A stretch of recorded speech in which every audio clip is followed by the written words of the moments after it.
አምስት ነገር ሳይመጣ በፊት ተጠቀምበት። የመጀመሪያው ወሸባበክ ቀብለ ሐረሚክ ወጣትነትህን እርጅና ሳይመጣ ተጠቀምበት። ወስሐተክ ሁለተኛው ጤንነትህን ቀብለ ሰቀሚክ በሽታ ሳይመጣ።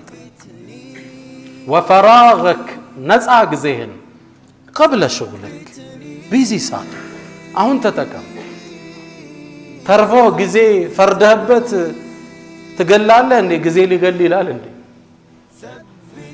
አራተኛው ወግናክ ጸጋህን ሀብትህን ቀብለ ፈክሪክ ድህነት ሳይመጣ።